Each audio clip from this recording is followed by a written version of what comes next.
दोस्तों नमस्कार। स्टडी 91 के यूट्यूब चैनल में आप सभी लोगों का स्वागत है। दोस्तों हम सभी लोग महत्वपूर्ण प्रश्नों को सॉल्व कर रहे हैं और ये महत्वपूर्ण प्रश्न दोस्तों सभी परीक्षाओं के लिए चाहे वह जूनियर एडेड की परीक्षा हो, चाहे वह टेट की परीक्षा हो, सुपर टेट की परीक्षा हो या सी टेट की परीक्षा हो। इस तरह से दोस्तों आइए देखते हैं महत्वपूर्ण प्रश्नों में पहला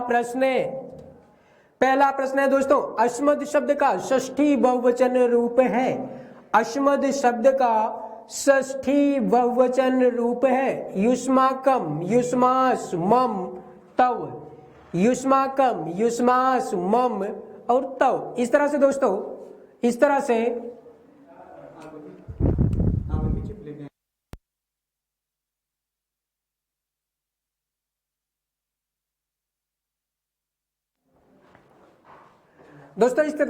अस्मद शब्द का षष्ठी बहुवचन का रूप बनेगा युष्माकम। युष्माकम रूप दोस्तों षष्ठी, अस्मद शब्द का षष्ठी बहुवचन का रूप बनेगा युष्माकम।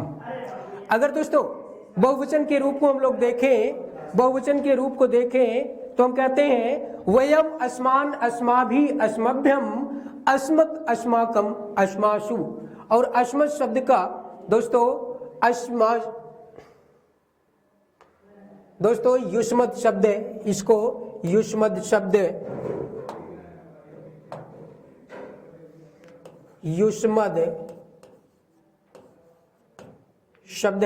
युष्मद शब्द का षष्ठी बहुवचन का रूप बनेगा तो युष्माकम होगा दोस्तों, और बनेगा वयम युष्मान युष्माभि युष्मभ्यम युष्मत् युष्माकम युष्मासु। तो युष्मत् शब्द का षष्ठी बहुवचन का रूप दोस्तों युष्माकम बनेगा। अस्मद शब्द का षष्ठी बहुवचन का रूप दोस्तों अस्माकम बनेगा। अस्माकम बनेगा। अस्मद शब्द का षष्ठी बहुवचन षष्ठी बहुवचन क्या बनेगा दोस्तों? अस्मद शब्द के षष्ठी बहुवचन का रूप अस्माकम बनेगा। युष्मद शब्द का षष्ठी बहुवचन का रूप दोस्तों युष्माकम बनेगा। आइए देखते हैं अगला प्रश्न है दोस्तों, रमा शब्द का चतुर्थी एक वचन रूप है। रमाय, रमया, रमायई, रमये। दोस्तों रमा शब्द का चतुर्थी एक वचन का रूप है रमायई। दोस्तों एक वचन में रमा शब्द के रूप को देख लेते हैं। रमा शब्द के रूपों को एक वचन में देख लेते हैं। प्रथमा में बनेगा दोस्तों रमा, द्वितीया में रमाम, तृतीया में रमया, चतुर्थी में रमायई, पंचमी में रमायाह, षष्ठी में रमायाह, सप्तमी में रमायाम और संबोधन में हे रमे,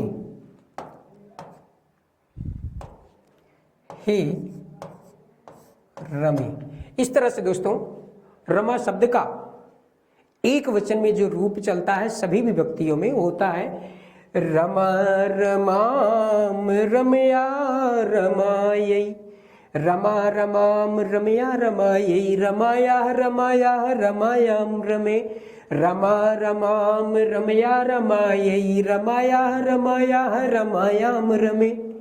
और इसी तरह से बालिका का रूप भी चलता है बालिका बालिकाम बालिकया बालिकायई, बालिकाया बालिकाया बालिकायाम बालिके, रमा रमाम रमया रमायई, रमाया रमाया रमायाम रमे।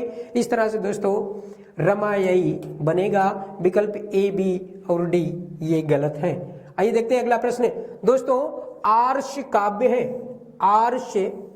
है। भागवत पुराण, रघुवंशम, रामायणम, उत्तर रामचरितम। दोस्तों रामायण को आर्ष काव्य कहा जाता है, आर्ष काव्य कहा जाता है। दोस्तों जो आर्ष शब्द है दोस्तों, ये है ऋषि शब्द में अड़ प्रत्यय करने पर निष्पन्न होता है। आर्ष ये दोस्तों ऋषि शब्द में अड़ प्रत्यय करके बनता है दोस्तों आर्ष। और आर्ष का अर्थ होता है दोस्तों ऋषियों मुनियों से संबंधित। आर्ष का अर्थ होता है ऋषियों से संबंधित। तो इस तरह आर्ष काव्य का अर्थ हुआ ऋषियों से संबंधित काव्य आर्ष काव्य कहलाता है। तो रामायण को दोस्तों आर्ष काव्य कहा जाता है। आइए देखते हैं अगला प्रश्न दोस्तों, पितृ शब्द का सप्तमी विभक्ति एक वचन का रूप है। पितृ शब्द का सप्तमी एक वचन का रूप है। पित्रे, पितर, पिते, पित्र्याम। तो दोस्तों पितरी सप्तमी एक वचन का रूप है, पितरी। आइए देखते हैं एक वचन में पितृ शब्द का रूप है। दोस्तों एक वचन में बनता है पिता, पितरम, पित्रा, पित्रे।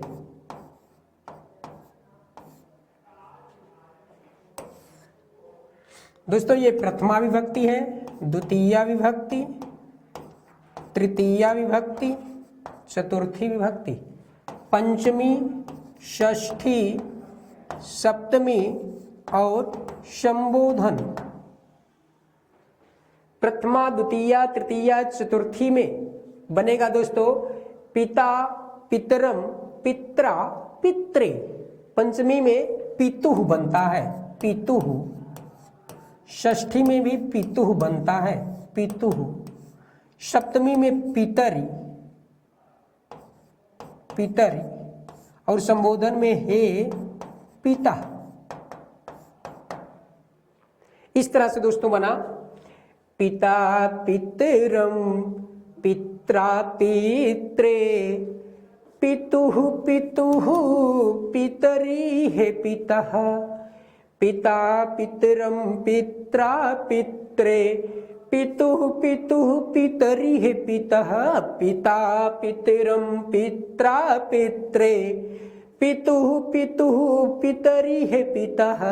प्रथमा, द्वितीया, तृतीया, चतुर्थी, पंचमी, षष्ठी, सप्तमी संबोधन।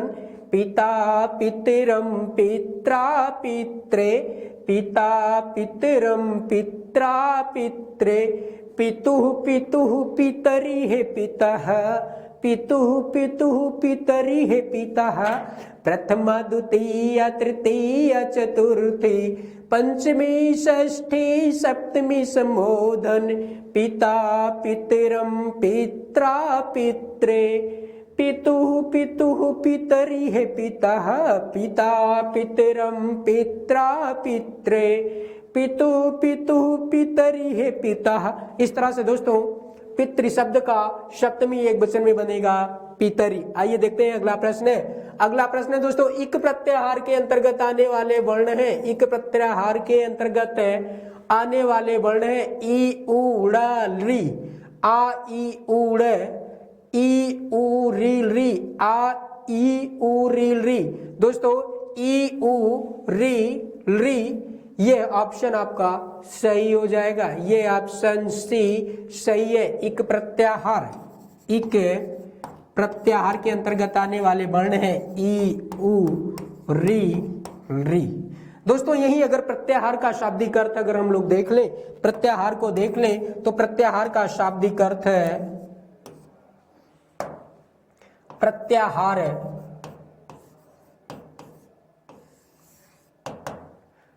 प्रत्याहार दोस्तों प्रति प्लस आंग उपसर्ग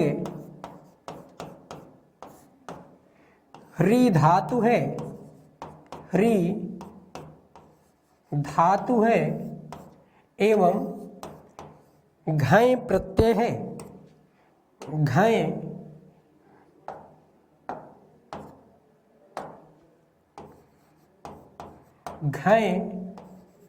प्रत्यय है। और दोस्तों इसका अर्थ होता है संक्षेपीकरण।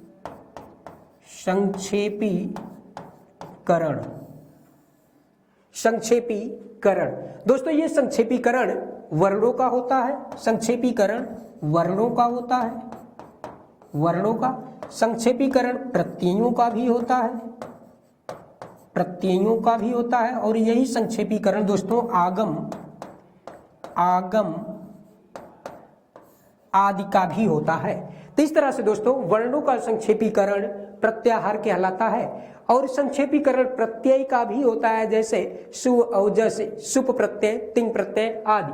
आगम आदि में अगर हम देते हैं तो गमुट आदि आगम का भी दोस्तों संक्षेपीकरण होता है। इस तरह से इसी संक्षेपीकरण को प्रत्याहार कहते हैं। अगर प्रत्याहार विधायक सूत्र देख लें दोस्तों तो कहते हैं आदिरंतेन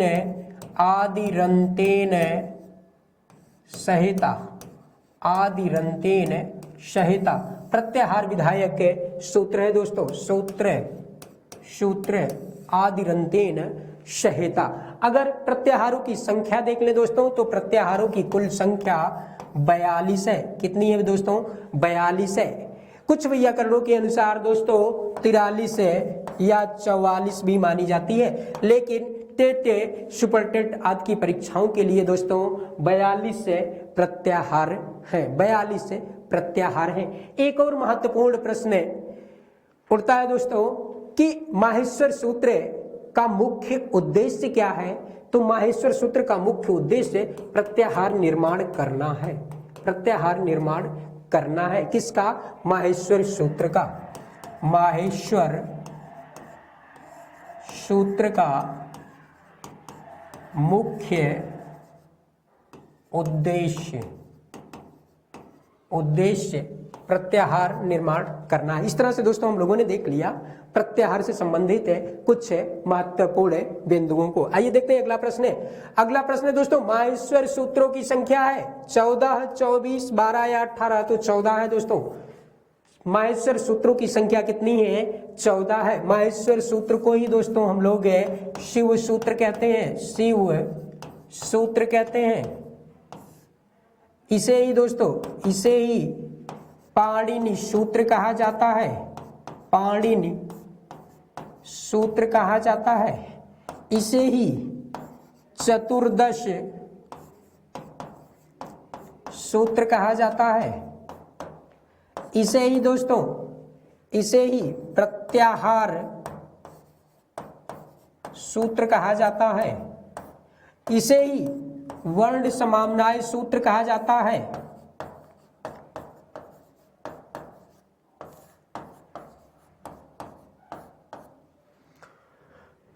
दोस्तों इसे ही आदि सूत्र कहा जाता है। इसे ही उपदेश सूत्र कहा जाता है, उपदेश सूत्र कहा जाता है। इस तरह से दोस्तों माहेश्वर सूत्रों की संख्या 14 होती है। प्रश्न में दोस्तों माहेश्वर सूत्र के स्थान पर शिव सूत्र पूछा जा सकता है, पाणिनि सूत्र पूछा जा सकता है, चतुर्दश सूत्र पूछा जा सकता है, प्रत्याहार सूत्र पूछा जा सकता है, वर्ण समाम्नाय सूत्र पूछा जा सकता है, आदि सूत्र एवं उपदेश सूत्र पूछा जा सकता है। इस तरह से दोस्तों इन सभी प्रश्नों का केवल और केवल एक उत्तर होगा दोस्तों, केवल और केवल एक उत्तर होगा 14।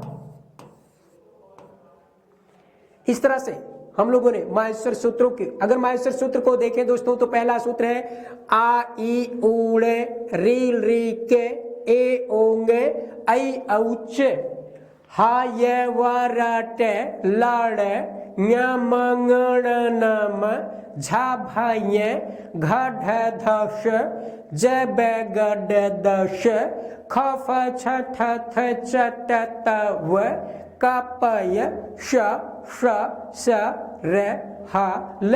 इस तरह से दोस्तों हम लोगों ने माहेश्वर सूत्र देखा जिसकी संख्या 14 है। आइए देखते हैं अगला प्रश्न है। अगला प्रश्न है दोस्तों डा का उच्चारण स्थान है, डा नामक वर्ण का उच्चारण स्थान है दोस्तों तो मूर्धा। क्या है दोस्तों? मूर्धा है। टा ठा डा ढा ड़ा किस में आएगा दोस्तों? डा आ रहा है टा वर्ग में, किस में आ रहा है? टा वर्ग में आ रहा है, इसलिए क्या होगा दोस्तों? मूर्धा होगा। अगर सूत्र देखें दोस्तों तो यही हम कहते हैं ऋतुर्षाणाम, ऋतुर्षाणाम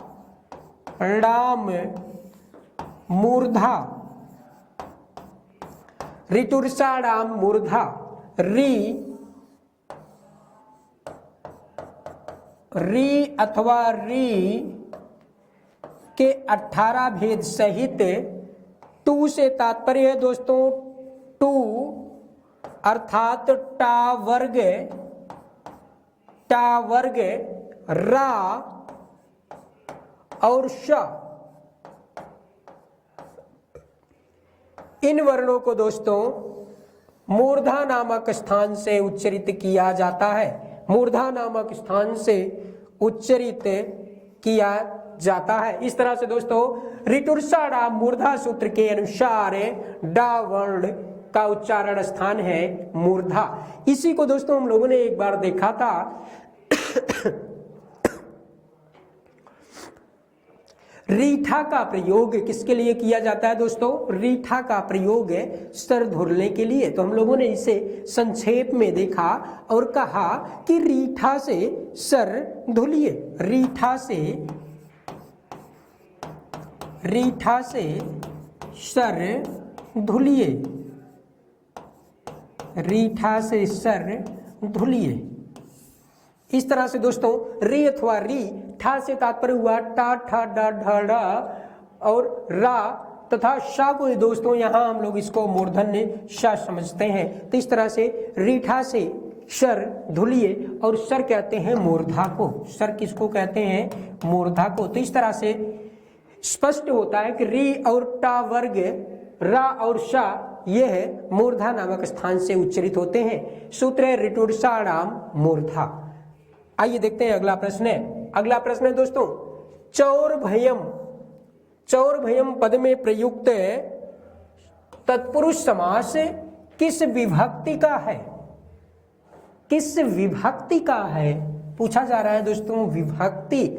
तो चौर भयम दोस्तों अगर इसका हम विग्रह करेंगे तो बनेगा चोरात भयम इति चोर भयम, चोरात भयम। पंचमी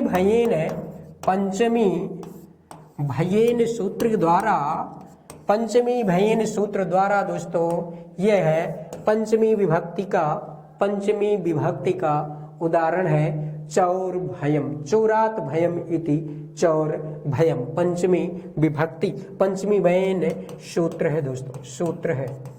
पूछा जाता है किस सूत्र से है दोस्तों? तो पंचमी भयेन सूत्र से होगा। चौर भयम में पंचमी किससे होगा? पंचमी भयेन सूत्र से। और तत्पुरुष समास का उदाहरण हो जाएगा पंचमी तत्पुरुष है।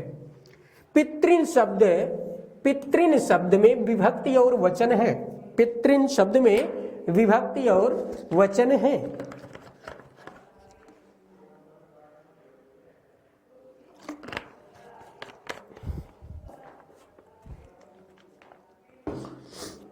आइए दोस्तों देखते हैं पितृन शब्द में विभक्ति और वचन।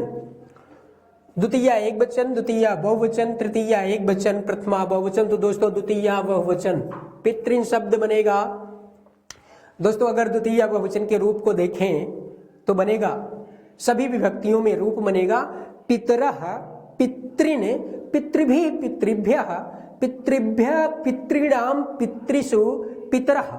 इस तरह से दोस्तों बहुवचन का रूप चलेगा पितरः पितॄन् पितृभिः पितृभ्यः पितृभ्यः पितॄणां पितृषु पितरः पितरः पितॄन् पितृभिः पितृभ्यः पितृभ्यः पितॄणां पितृषु पितरः प्रथमा द्वितीया तृतीया चतुर्थी पंचमी षष्ठी सप्तमी संबोधन पितरः पितॄन् पितृभिः पितृभ्यः पितृभ्यः पितॄणां पितृषु पितरः। इस तरह से रूप बनेगा दोस्तों। पितृन शब्द द्वितीया बहुवचन का ऑप्शन ए, सी और डी गलत है दोस्तों। ए, बी और डी गलत है। सी और डी गलत है दोस्तों, क्षम्यताम। बी ऑप्शन बहुवचन द्वितीया विभक्ति का बहुवचन का रूप होगा पितृन। आइए देखते हैं अगला प्रश्न। अगला प्रश्न है दोस्तों, नद्यः शब्द, नद्यः शब्द में विभक्ति और वचन है। षष्ठी बहुवचन, प्रथमा एक वचन, प्रथमा बहुवचन और षष्ठी एक वचन। तो नद्यः शब्द दोस्तों, नद्यः शब्द जब हम रूप चलाते हैं बनता है नदी, नद्यो, नद्यः। इस तरह से प्रथमा बहुवचन, सी ऑप्शन सही है। नद्यः नदी, नदीभिः नदीभ्यः, नदीभ्यः नदीनां नदीषु नद्यः। सभी विभक्तियों में रूप बहुवचन में दोस्तों बनेगा नद्यः नदी है, नदीभिः नदीभ्यः, नदीभ्यः नदीनां नदीषु नद्यः, नद्यः नदी, नदीभिः नदीभ्यः, नदीभ्यः नदीनां नदीषु नद्यः। इस तरह से दोस्तों सभी विभक्तियों में हम लोगों ने नदी शब्द के रूप बहुवचन में देखे। आइए देखते हैं अगला प्रश्न। अगला प्रश्न दोस्तों, महाभारत का क्रम है। महाभारत का क्रम है जय भारत महाभारत, भारत जय महाभारत, जय विजय महाभारत, महाभारत भारत जय। तो दोस्तों सर्वप्रथम महाभारत का जय नामक था, जय नाम था, जय के बाद भारत और भारत के बाद महाभारत। तो क्रम है दोस्तों जय भारत महाभारत, जय भारत महाभारत, ये महाभारत का क्रम है। महत्वपूर्ण पूछा जा सकता है दोस्तों, इसलिए ये है महत्वपूर्ण प्रश्न है। आइए देखते हैं अगला प्रश्न दोस्तों, गद्य अंश को पद्य अंश को देखते हैं, क्योंकि परीक्षा में प्रायः टेट या जूनियर एडेड में गद्य अंश या पद्य अंश से संबंधित महत्वपूर्ण प्रश्नों को पूछा जाता है, इसलिए दोस्तों हम लोग हल करते हैं। पद्य अंश, अधोलिखितान श्लोकान पठित्वा प्रश्नानां विकल्पात्मकोत्तरेभ्यः उचिततमं उत्तरं चित्वा लिखत। उद्यमेन हि सिद्ध्यन्ति कार्याणि न मनोरथैः, न हि सुप्तस्य सिंहस्य प्रविशन्ति मुखे मृगाः। सत्येन धार्यते पृथ्वी, सत्येन तपते रविः, सत्येन वाति वायुश्च, सर्वं सत्ये प्रतिष्ठितम्। सद्भिरेव सहासीत, सद्भिः कुर्वीते संगतिं, सद्भिर्विवादं मैत्रीं च, नासद्भिः किंचिदाचरेत। मित्रेण कलहं कृत्वा न कदापि सुखी जनः, इति ज्ञात्वा प्रयासेन तदेव परिवर्जयेत। प्रियवाक्य प्रदानेन सर्वे तुष्यन्ति जन्तवः, तस्मात् प्रियम ही वक्तव्यम।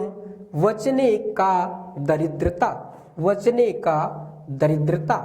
श्रेष्ठम जन्म गुरुम चापि मातरम पितरम तथा, मनसा कर्मणा वाचा सेवेत सततम सदा, सततम सदा।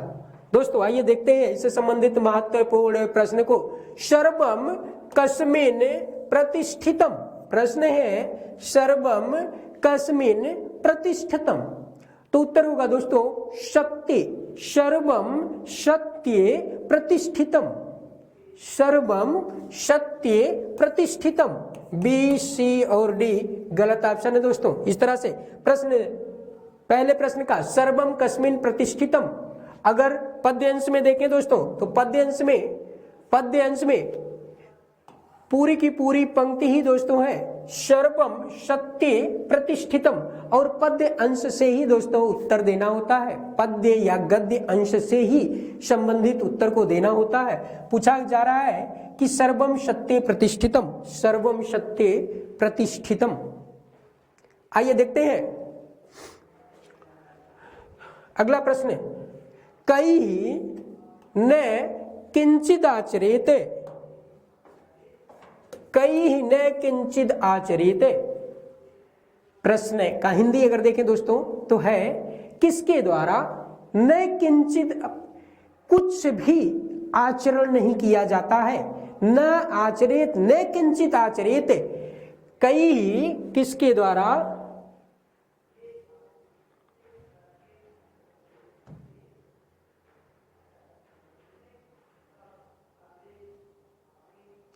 कई न किंचित आचरित, किसके द्वारा कुछ भी आचरण नहीं किया जाता है दोस्तों, तो होगा आषद्भिः,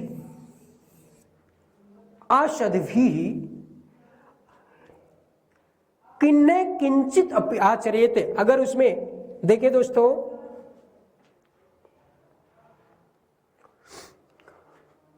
तो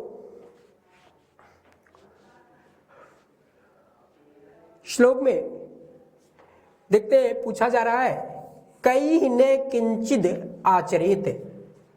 दोस्तों कहा जा रहा है सद्भिर, अच्छे लोगों के साथ है विवादम मैत्री च, विवाद और मैत्री ये दोनों अच्छा है, जो अच्छे लोग हैं उनके साथ आप कर सकते हैं। न असद्भिः, लेकिन जो अच्छे लोग नहीं है, जो सद्लोग नहीं है, उनके द्वारा न असद्भिः किंचित आचरित, लेकिन जो अच्छे लोग नहीं हैं उनके द्वारा कुछ भी आचरित नहीं किया जा सकता, अर्थात आचरण नहीं किया जा सकता।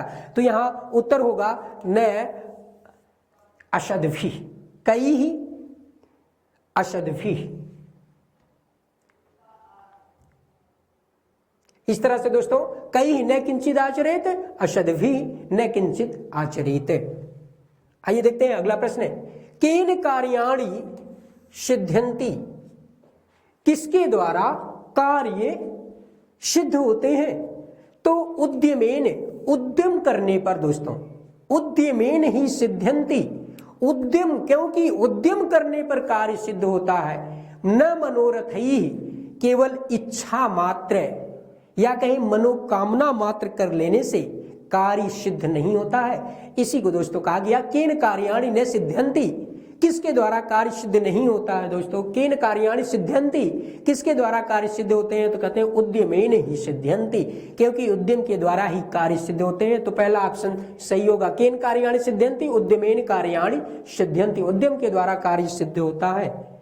अगला प्रश्न है मित्रेण किम कृत्वा, मित्रेण किम कृत्वा जनः कदापि सुखी न भवति, न भवति होना चाहिए दोस्तों, न भवति। मैत्रीम परिवर्जनम कलहम प्रयासम, तो कलहम, मित्रेण किम कृत्वा जनः कदापि सुखी न भवति, तो मित्रेण कलहम कृत्वा जनः कदापि सुखी न भवति। अतः मित्र से कभी भी कलह नहीं करना चाहिए, क्योंकि अगर मित्र से कलह हो जाता है दोस्तों तो कोई भी, कहा भी जाता है कि जनः कदापि सुखी न भवति, व्यक्ति कभी भी सुखी नहीं होता है। कब नहीं सुखी होता है, तो मित्र से कलह करने के उपरांत व्यक्ति कभी भी सुखी नहीं होता। इसीलिए कहा गया कि मित्रेण किम कृत्वा जनः कदापि सुखी न भवति, तो मित्रेण कलहम कृत्वा जनः कदापि सुखी न भवति। आइए देखते हैं अगला प्रश्न है प्रिय वाक्य प्रदानेन के तुष्यन्ति, प्रिय वाक्य प्रदानेन के तुष्यन्ति। पद्यांश को देख लेते हैं दोस्तों कि पद्यांश में कौन सा शब्द प्रयुक्त किया गया है? प्रिय वाक्य प्रदानेन, प्रिय वाक्य प्रदानेन सर्वे तुष्यन्ति जन्तवः, जन्तवः शब्द का प्रयोग किया गया है दोस्तों। आइए देखते हैं विकल्प में।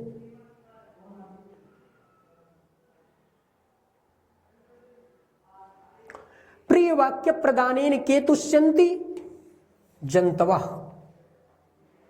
प्रिय वाक्य को बोलने से दोस्तों, प्रिय वाक्य को बोलने से, प्रदान करने से जन्तवः के तुष्यन्ति, कौन लोग प्रसन्न हो जाते हैं? तो जन्तवः जनमानस प्रसन्न हो जाते हैं। किसके द्वारा? प्रिय वाक्यों को बोलने से। प्रिय वाक्य प्रदानेन, प्रिय वाक्यों का व्यवहार करने पर जन्तवः जनमानस तुष्यन्ति प्रसन्न हो जाते हैं। इस तरह से विकल्प बी सही है। अगला प्रश्न है, षड्वती ही हिंदी संख्या का बोधक है। षड्वती ही हिंदी संख्या का बोधक है। तो 96 दोस्तों, 96 को क्या कहा जाता है दोस्तों? षड्वती कहा जाता है। क्या कहा जाता है? षड्वती कहा जाता, पूछा जाता, अक्सर पूछा जाने वाला प्रश्न है दोस्तों, गिनती से अक्सर पूछा जाने वाला है। 96 को षड्वती कहा जाता है। अगर हम छठ देखें दोस्तों तो कहते हैं सट षष्टि, सट षष्टि।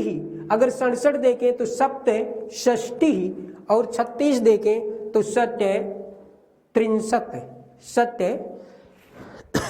त्रिंशत बनता है 36। इस तरह से षट षष्टि, षड्वती, सप्त षष्टि और षट त्रिंशत।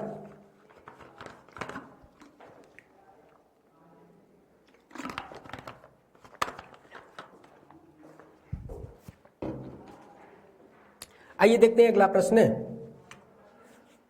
दोस्तों स्टडी 91 यूट्यूब चैनल पर मैथ्स की इंडिविजुअल क्लास तथा हिंदी व्याकरण की इंडिविजुअल क्लास नितिन सर के द्वारा चलाई जा रही है। अगर आप बैच लेना चाहते हैं तो इन नंबरों पर संपर्क कर सकते हैं और इससे संबंधित पूछताछ कर सकते हैं। सर्वनाम शब्द नहीं है। अगला प्रश्न दोस्तों, सर्वनाम शब्द नहीं है। सर्वनाम शब्द नहीं है। यूयम, तौ, अपि, तस्मै। तो दोस्तों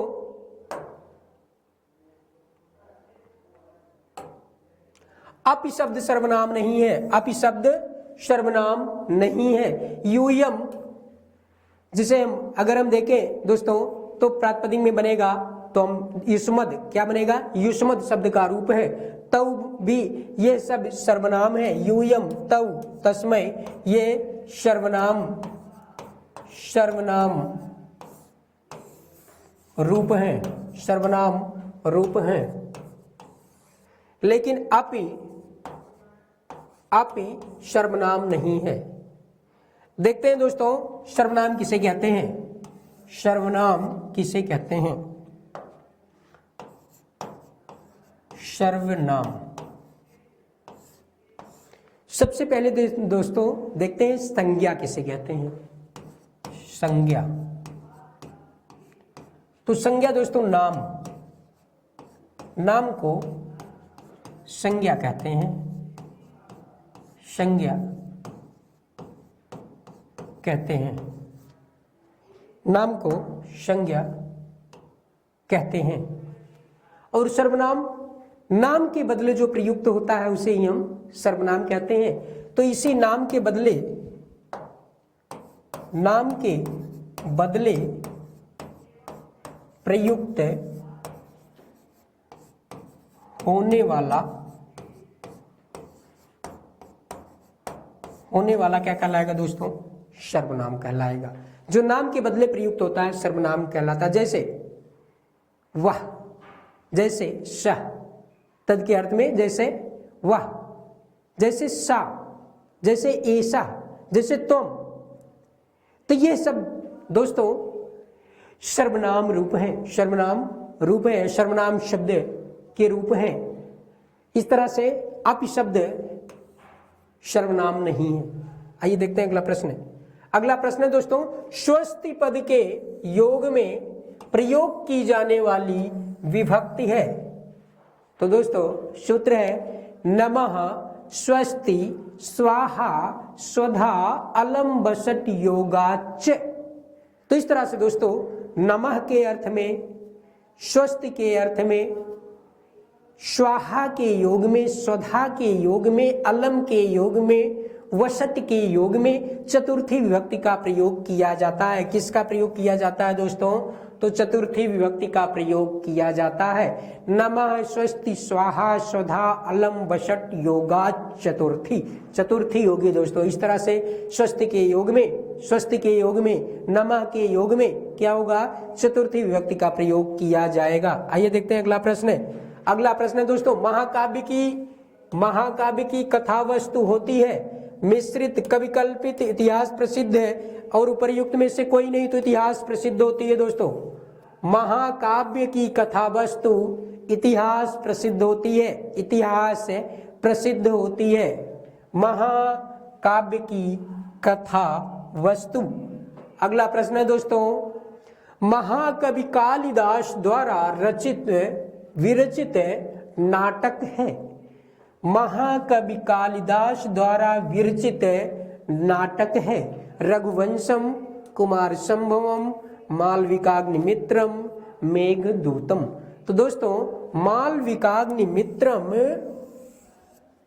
महाकवि कालिदास द्वारा विरचित नाटक है, विरचित नाटक है। रघुवंशम महाकाव्य है, रघुवंशम महाकाव्य है, जिसमें दोस्तों कुल 19 सर्ग हैं, जिसमें कुल 19 सर्ग हैं, और 19 सर्ग में 31 राजाओं का वर्णन किया गया है। 31 राजाओं का वर्णन प्राप्त होता है। कुमार संभवम, कुमार संभवम दोस्तों 17 सर्ग हैं, 17 सर्ग है, 17 सर्ग है, जिसमें कुमार की उत्पत्ति का वर्णन किया गया है।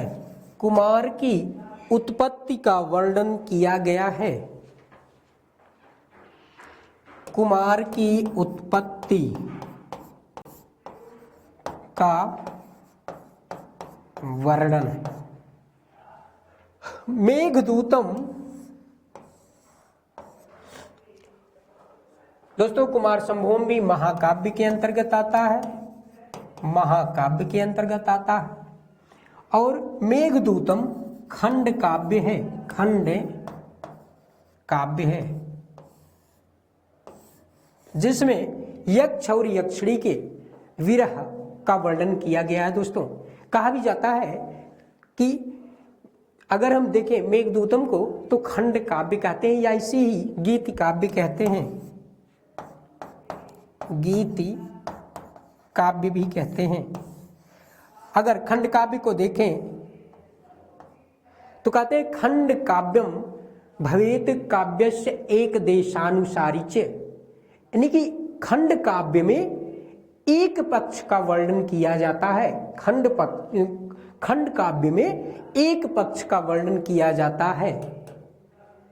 इस तरह से दोस्तों रघुवंशम महाकाव्य है, जो कि महाकवि कालिदास द्वारा विरचित है, जिसमें कुल 19 सर्ग हैं, इसमें 31 राजाओं का वर्णन है।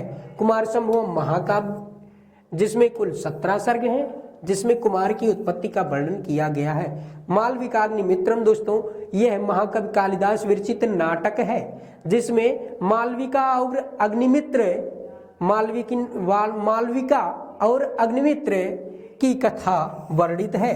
और मेघदूतम खंड काव्य या गीति काव्य है, इसे ही हम संदेश काव्य के नाम से भी जानते हैं। और खंड काव्य दोस्तों किसी एक पक्ष का वर्णन किया जाता है। खंड काव्यम भवेत काव्यस्य एक देशानुसारी। इस तरह से हम लोगों ने देखा अगला प्रश्न है दोस्तों, आख्यायिका है, आख्यायिका है, कादंबरी, हर्षचरितम, 10 कुमार चरितम, उपर्युक्त में से कोई नहीं। तो दोस्तों आख्यायिका, हर्षचरितम को आख्यायिका, आख्यायिका के अंतर्गत हर्षचरितम आता है। अगर यही दोस्तों कादंबरी देख ले, कादंबरी, कादंबरी और इसके आगे लिख लीजिए कथा, कादंबरी कथा है, कादंबरी क्या है दोस्तों, तो कादंबरी कथा है। और दूसरा लिख लेते हैं हर्षचरितम, हर्षचरितम, तो ये आख्यायिका है, आख्यायिका, आख्यायिका है दोस्तों। जिसमें का रहेगा वो कथा होगा, जिसमें का रहेगा वो कथा होगा। और इसके अतिरिक्त बाणभट्ट ने हर्षचरित लिखा तो हर्षचरित कथा ना होकर के क्या बनेगा, आख्यायिका। इस तरह से कथा और आख्यायिका ये दोनों प्रश्न पूछे जाते हैं। तो कादंबरी कथा, हर्षचरितम आख्यायिका के अंतर्गत आती है। आइए देखते हैं अगला प्रश्न। अगला प्रश्न दोस्तों व्यंजन संधि का उदाहरण है, व्यंजन संधि का उदाहरण है। नायका, पावका, सज्जना, जलौघा। तो सज्जना, सज्जना व्यंजन संधि का उदाहरण है दोस्तों, व्यंजन संधि का उदाहरण है सज्जना। नायका अगर देखें दोस्तों तो यह है अयादि संधि का उदाहरण है, अयादि संधि का उदाहरण है। पावका भी दोस्तों अयादि संधि का उदाहरण है। जलौघा वृद्धि संधि का उदाहरण है, वृद्धि संधि का उदाहरण है। अयादि संधि का सूत्र अगर देखें तो कहते हैं एचो यवा यावा, इसे कहा गया एचो यवा यावा।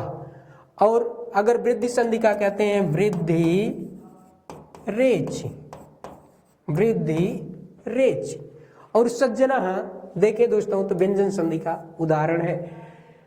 सूत्र अगर देखें कहते हैं सत प्लस जना, अगर इसका विच्छेद करेंगे बनेगा शत या शद प्लस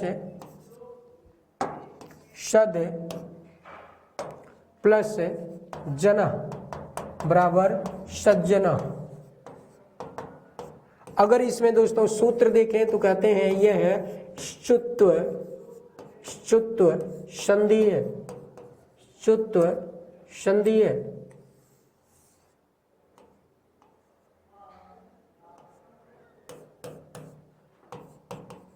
स्तोह चुनाशु, स्तोह चुनाशु सूत्र के अनुसार। इस तरह से दोस्तों सज्जना व्यंजन संधि का उदाहरण है। सज्जना का विच्छेद होता है सद प्लस जना, सज्जना। इसमें इष्टुत्व संधि है, इष्टुत्व संधि का सूत्र होता है स्तो इष्टुनास्तु। इस तरह से दोस्तों 4 से 5 प्रश्न हम लोगों ने इसमें देखा। आइए देखते हैं अगला प्रश्न। अगला प्रश्न है दोस्तों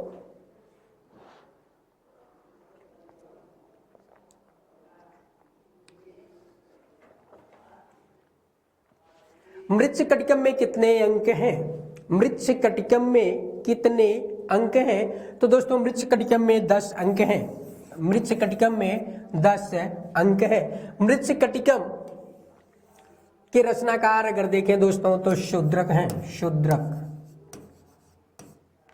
महाकवि, महाकवि शूद्रक हैं। अगर मृच्छकटिकम में दोस्तों नायक पूछा जाए, नायक पूछा जाए, नायक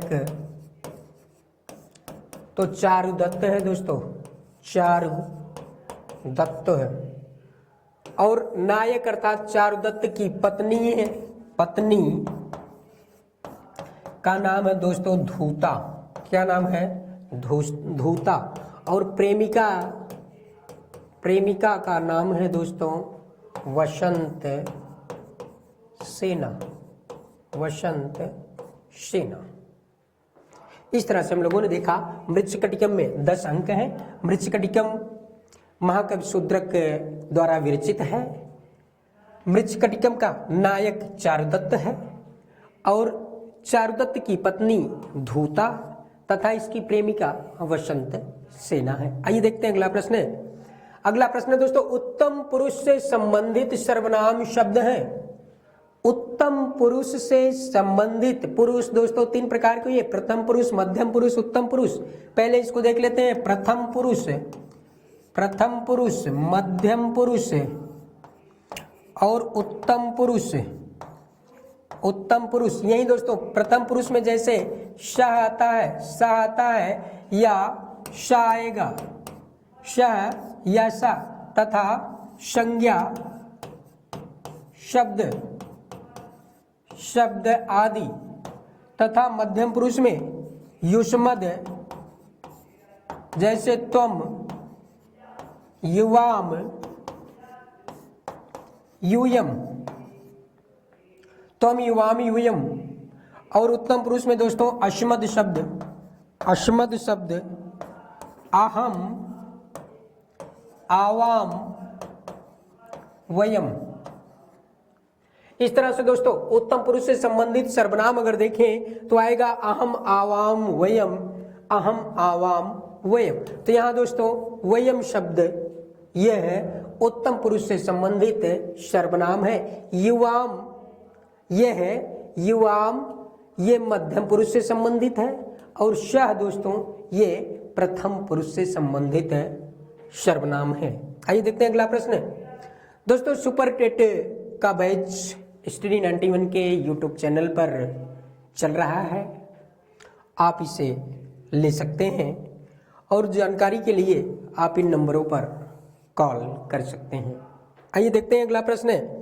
अगला प्रश्न है दोस्तों, द्रि धातु में तीन प्रत्यय का योग करने पर रूप बनता है धृत्वा, धरति, धृति, धति।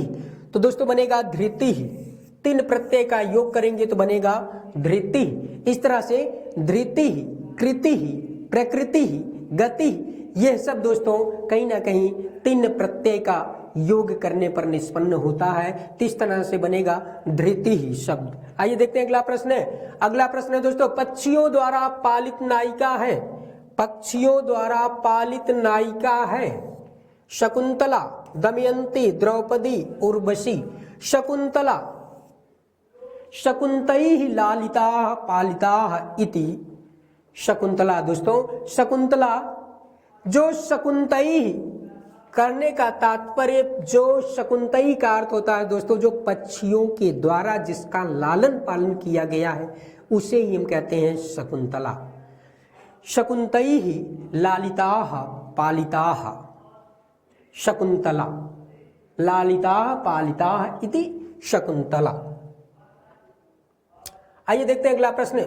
छंदानुगत शिक्षण प्रणाली होती है पद्य की, गद्य की, व्याकरण की और कथा की।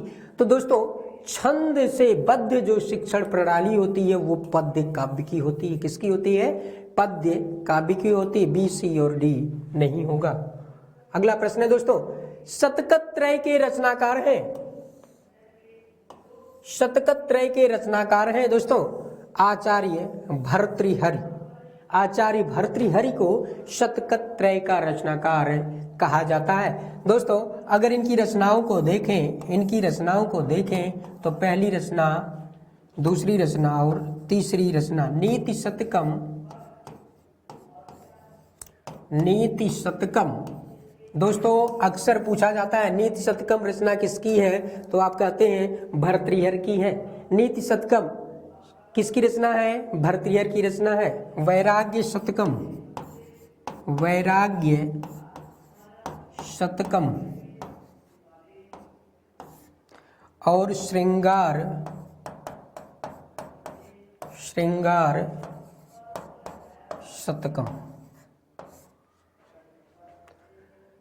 दोस्तों जिसमें अंत में शतक शब्द आ जाए, जिसमें शतक शब्द आ जाए भर्तृहरि की रचना होगी। नीति शतकम, वैराग्य शतकम, श्रृंगार शतकम। नीति से संबंधित श्लोकों को रखा गया नीति शतकम में वैराग्य से संबंधित श्लोकों को रखा गया जिसमें विराग का भाव उत्पन्न होता है, ऐसे श्लोकों को रखा गया वैराग्य शतकम में। और श्रृंगार से संबंधित, रति से संबंधित श्लोकों को रखा गया, श्रृंगार से संबंधित श्लोकों को रखा गया श्रृंगार शतकम में। इस तरह से दोस्तों भर्तृहरि का श्रृंगार शतक, वैराग्य शतक और नीति शतक क्रम भी कभी कभार इस तरह से श्रृंगार शतक, वैराग्य शतक और नीति शतक के रूप से भी इस तरह से भी पूछा जाता है दोस्तों। तो शतकत्रय के रचनाकार भर्तृहरि हैं। अगला प्रश्न है दोस्तों, शुद्ध वाक्य है स गृहं गच्छसि त्वं गृहं गच्छत, अहम गृहं गच्छति त्वं गृहं गच्छसि। दोस्तों विकल्प डी सही है। पहला ऑप्शन गलत है दोस्तों, क्योंकि सह गृहम गच्छति होना चाहिए था लेकिन गच्छसि है। यहां अगर हम ती कर देते तो ये सही हो जाता। त्वं गृहम गच्छति है, यहां अगर हम दोस्तों सी कर देते तो ये भी सही हो जाता। अहम गृहम गच्छति है, अगर यहां हम गच्छामि कर देते तो ये सही हो जाता। इस तरह से विकल्प डी सही है। स्त्रीणाम आद्यम प्रणय वचनम विभ्रमो ही प्रियेषु सूक्ति है। दोस्तों अक्सर पूछा जाता है स्त्रीणाम आद्यम प्रणय वचनम, आद्यम स्त्रीणाम प्रणय वचनम, जो प्रारंभिक स्त्रियों का प्रारंभिक प्रणय वचन होता है वह विभ्रम होता है। उसे विभ्रम अर्थात विभ्रम ही, विभ्रम अर्थात लज्जा, लज्जा यह है स्त्रियों का पहला या प्राथमिक प्रणय वचन होता है दोस्तों। प्रणय वचन होता है किसके लिए? प्रियेषु, प्रियतमों के लिए। इस तरह से दोस्तों स्त्रीणा माध्यम प्रणय वचनम विभ्रमो अर्थात लज्जा ही स्त्रियों का पहला प्रणय वाक्य होता है या वचन होता है। ये कहाँ से लिया गया है? मेघदूतम से, नीति शतकम से और किरातार्ज नियम से, रघुवंशम से। तो दोस्तों मेघदूतम से कहाँ से लिया गया है? तो मेघदूतम से लिया गया है दोस्तों, मेघदूतम से प्रस्तुत सूक्ति मेघदूतम से ली गई है। अगला प्रश्न है दोस्तों, जिस समास में पहला पद संख्यावाची हो वह समास कहलाता है। तो संख्यावाची दिगु, संख्या पूर्वो दिगु कहा जाता है दोस्तों। इस तरह से दिगु समास में पहला पद संख्यावाची होता है, पहला पद संख्यावाची होता है। द्वंद्व समास, कर्मधारय समास और तत्पुरुष समास को दोस्तों द्वंद्व समास में दोनों पदों की प्रधानता होती है, दोनों पदों की प्रधानता होती है, जबकि कर्मधारय में दोस्तों विशेषण विशेष्य भाव होता है तथा तत्पुरुष में बाद वाले की यानी कि पर की या उत्तर पद की प्रधानता होती है। तो इसको हम कहते हैं उत्तर पद की प्रधानता, उत्तर पद प्रधान। कर्मधारय में दोस्तों विशेषण विशेष भाव और द्वंद्व में दोनों की पूर्व और उत्तर दोनों प्रधान।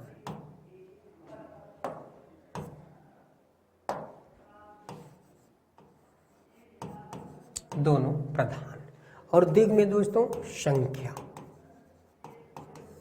इस तरह से हम लोगों ने देखा कि जिसमें पहला पद संख्यावाची होता है दिगु कहलाता है, जिसमें पूर्व पद और उत्तर पद दोनों प्रधान हो उसे हम द्वंद्व समास कहते हैं, जिसमें विशेषण विशेष भाव हो उसे हम कर्मधारय कहते हैं, जिसमें उत्तर पद की प्रधानता उसे हम तत्पुरुष कहते हैं। आइए देखते हैं अगला प्रश्न। अगला प्रश्न है दोस्तों, कुमार संभवम महाकाव्य में कुमार शब्द का प्रयोग किसके लिए किया गया है? कुमार संभवम महाकाव्य में कुमार शब्द का प्रयोग किसके लिए किया गया है? गणेश, कार्तिकेय, भरत, उपर्युक्त। तो कार्तिकेय के लिए। कुमार शब्द का प्रयोग दोस्तों कुमार संभवम अर्थात कार्तिकेय की उत्पत्ति का वर्णन होने के कारण ही क्या कहा गया, कुमार संभवम कहा गया। इस तरह से कुमार शब्द कार्तिकेय के लिए प्रयुक्त है। आइए देखते हैं अगला प्रश्न है। अगला प्रश्न है किरातार्जुनीयम में दुर्योधन की तुलना किससे की गई है।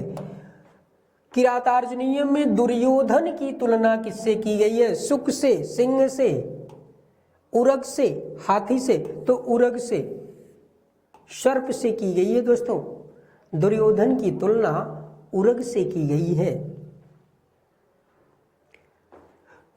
पुटपाक प्रतीकाशो रामस्य करुणो रसः।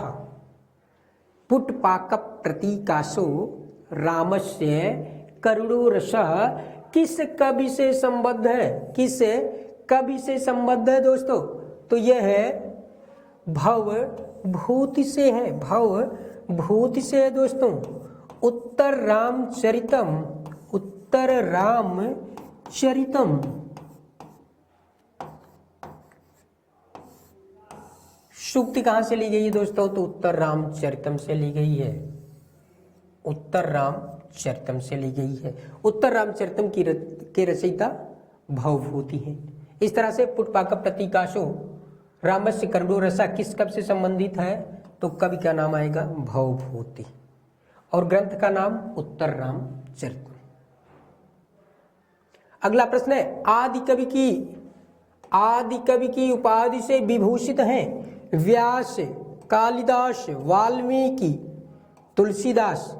तो दोस्तों वाल्मीकि आदि कवि के नाम से जाने जाते हैं। आदि कवि के नाम से जाने जाते हैं वाल्मीकि।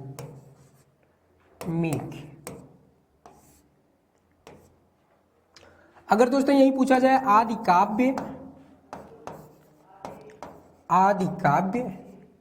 तो हम कहते हैं रामायण को आदि काव्य कहा जाता है। अगर हम दोस्तों देखें यही आदि श्लोक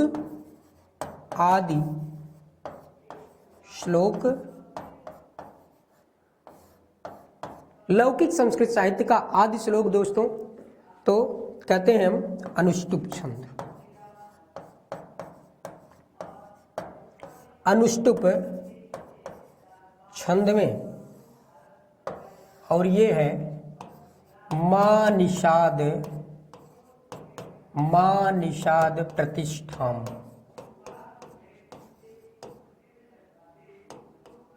त्वं गमः शाश्वती समाः यत् क्रौंच मिथुनाद एकम काम मोहितम अवधि।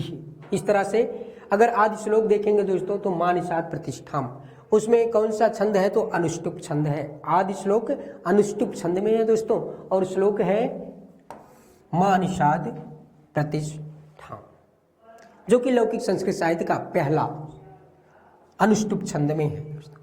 आइए देखते हैं अगला प्रश्न। अगला प्रश्न है कौंतेय पद में कौन सा प्रत्यय है, तो कौंतेय में दोस्तों ढक प्रत्यय है। कौंतेय में ढक प्रत्यय है कौंतेय। इसी तरह से विंताया ढक वैंतेय बनता है, कौंतेय वैंतेय इसी तरह से बनता है ढक प्रत्यय के योग से कौंतेय।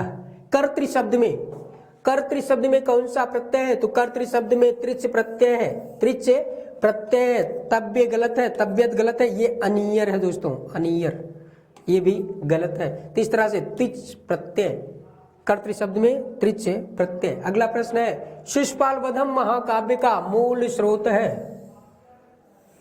शिशुपाल वधम महाकाव्य का मूल स्रोत है दोस्तों तो सभा पर्व, महाभारत का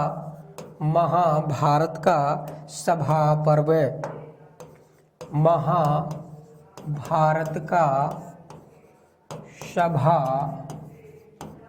पर्व। आइए देखते हैं अगला प्रश्न है दोस्तों उपगंगम में कौन सा समास है, गंगा या समीपम उपगंगम अव्ययी भाव समास है, अव्ययी भाव समास है। कहा भी गया है दोस्तों अव्ययी भाव समास का सूत्र अगर देखें तो अव्ययम विभक्ति समीप समृद्धि विद्यर्था भावात्या संप्रत शब्द प्रादुर्भाव पश्चात यथान पूर्व योग पद्य सादृश्य संपत्ति साकल्यांत वचनेषु। इस तरह से उपगंगम समीप के अर्थ में दोस्तों गंगा या समीपम, उपगंगम गंगा या समीपम, इसका विग्रह क्या होगा दोस्तों? तो होगा गंगा या समीपम, समीपम उपगंगम, उपगंगम अव्ययी भाव समास बनेगा। आइए देखते हैं अगला प्रश्न है। अगला प्रश्न है दोस्तों पूर्व पद प्रधान होता है, पूर्व पद प्रधान होता है दोस्तों।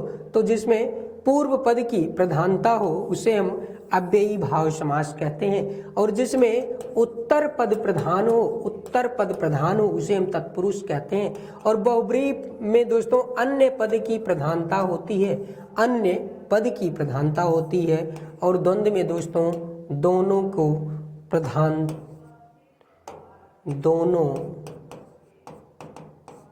प्रधान होते हैं। इस तरह से तत्पुरुष समास में उत्तर पद की प्रधानता, बहुव्रीहि में दोस्तों अन्य पद की, द्वंद्व में दोनों पद की, अव्ययी भाव समास में दोस्तों पूर्व पद की, अव्ययी भाव समास में पूर्व पद की। आइए देखते हैं अगला प्रश्न है। अगला प्रश्न है दोस्तों अंतस्थ वर्ण है, अंतस्थ वर्ण है श, श, ह नहीं होगा दोस्तों, या वा रा ला अंतस्थ वर्ण है। इन्हीं अंतस्थ वर्णों को दोस्तों यड प्रत्याहार के अंतर्गत रखा जाता है, यड प्रत्याहार के अंतर्गत रखा गया है। इस तरह से यड प्रत्याहार के अंतर्गत आने वाले वर्णों की संख्या 4 होती है, और अंतस्थ वर्ण भी दोस्तों 4 होते हैं। कौन कौन से? या व रा और ला, या व रा और ला, या व रा और ला अंतस्थ।